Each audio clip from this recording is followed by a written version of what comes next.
Em todo o mundo, há cidades com tecnologias e simbologias fantásticas.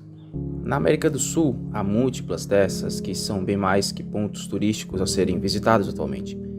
Em sua época, essa cidade pré-colombiana de nome Chichén Itzá foi um grande marco local, até mesmo para suas grandes iniciações ritualísticas, a tornando um marco sagrado para a história àqueles que querem se conectar com o local e todo o seu esplendor. Senhoras e senhores, no episódio de hoje, em As Cidades Misteriosas, a cidade dos feiticeiros da água, Chichén Itzá. Chichén Itzá teve sua origem por volta ao que é datado ao período de 600 e 900 e no final cerca de 800 a 900 anos do período clássico e também no início do período pós-clássico, cerca de 900 ao ano 1200. Seu povo maia, rico em cultura e arquitetura milenar, a tornaram um importante centro urbano na península de Yucatán. Seu nome, por sua vez, pode ser visto como Chichén, que significa boca do poço, e Itzá, que refere-se a quem o fundou, os Itzáes, ou os feiticeiros da água, isto por volta do ano 435. Depois de um primeiro abandono e declínio da cidade, por volta do ano de 900, Chichén Itzá recebeu novas ondas do povo dos povos de Itzá e experimentou um renascimento político e cultural com influências toltecas, que a consolidaram como o principal centro de poder na península de Yucatán. Acredita-se que nesta nova etapa, o que aconteceu por volta de 1500, a cidade de Tula, onde violentos conflitos culminaram com a expulsão de uma facção política local. E isso tem muito a ver com a questão da própria cultura, de como ela própria se desenvolveu com o passar dos tempos. Este lado era liderado por um governante chamado Topilzin Quetzalcoatl, que chegou às terras maias com a ideologia de seu deus Quetzalcoatl, chamado Kukulcán na língua maia. A partir daí, sua imagem apareceu representada 1001 vezes nos prédios que foram erguidos em Chichén Itzá. Os maias se originam há cerca de 3.000 anos no que hoje é a Guatemala, Honduras, Belize e México. O Império Maia floresceu nas regiões do sul por volta de 250 d.C. a 900 d.C. O Império no sul entrou em colapso por volta do ano de 900 também d.C. Mas ninguém sabe o porquê, ou mesmo se há qualquer outra teoria que possa ser pelo menos aceita. Os estudiosos a partir daí sugeriram, entre outras múltiplas razões desse colapso, as doenças, a agitação política, superlotação ou mesmo a seca.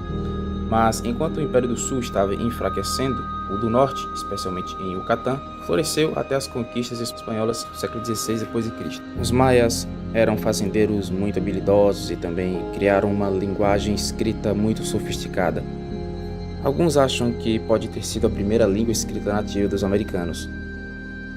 Os maias também desenvolveram um sistema de classes sociais que era um comércio bem ordenado, realizado por meio de uma rede de cidades que ia ao sul até o Panamá e ao norte até o centro do México.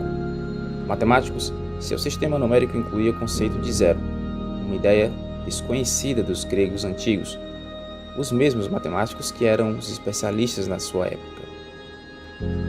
Os mesmos usaram o seu conhecimento matemático junto com observações celestes para aperfeiçoar um calendário criado pelos Olmecas, que é uma cultura na costa do Golfo do México, e para criar monumentos para observar e comemorar os movimentos da Lua, do Sol e de Vênus. Hoje, exemplos espetaculares desses monumentos ainda podem ser vistos em Chichén Itzá. Acerca de seu declínio, não há muitos registros que sigam uma linha do tempo que dê imagens seguras de sua queda. O que podemos seguir está citado em um livro um artigo do Wikipedia menciona o seguinte: segundo o livro The Book of Chilean Balam of Chiumiel, Chichén Itzá foi conquistada pelos exércitos de Hunahseu, um governante de Mayapán, capital do Império Maia. Essa conquista teria ocorrido por volta do século VIII. Conta a história que Hunahseu previu todas as suas conquistas, pois em um dia dos dias de sacrifício, momento em que os indivíduos eram jogados no cenote sagrado, caso sobrevivessem eram considerados sagrados, que não restou nenhum sobrevivente. Porém, conta-se que Hunah resolveu se jogar do cenote, tendo assim sobrevivido à queda. Então, Bonac teria, nesse momento, profetizado todas suas conquistas. Alguns arqueólogos entendem que Chichén Itzá foi saqueada e pilhada, levando ao local o declínio. Todavia, esse declínio não teria acontecido devido às investidas dos Mayapã. Estudos apontam que Chichén Itzá teve seu declínio em 1250, a data um pouco anterior à ascensão de Mayapã local. A questão está envolvida em um grande enigma arqueológico até os dias atuais. Após o período do ouro, acredita-se que Chichén Itzá entrou em declínio, mas alguns estudiosos sugerem que a região não foi completamente abandonada, já que os cenotes foram usados como local de peregrinação durante o extermínio do povo maia. Chichén Itzá possui uma arquitetura verdadeiramente rica, sendo a mais famosa delas a pirâmide conhecida como El Castillo, ou Templo de Kukulcán. O Templo de Kukulcán se encontra no centro de Chichén Itzá. O templo possui uma altura de 30 metros, sendo 26 metros de plataforma somada aos 4 metros do templo que se encontra em seu topo. O mesmo é composto por diversas plataformas quadradas, empilhadas uma a uma. Cada lado da pirâmide possui uma escadaria que leva até o templo, localizada em seu topo, sendo que uma dessas escadarias possui 91 degraus.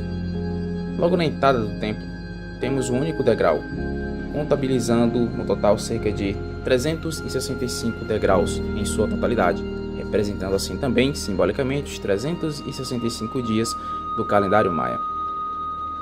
Seja como for, vale a pena uma visita nesse local místico e cheio de mistérios, experiência única para quem deseja se conectar ao passado e conhecer um pouco mais da história local, de sua cultura e de seu povo.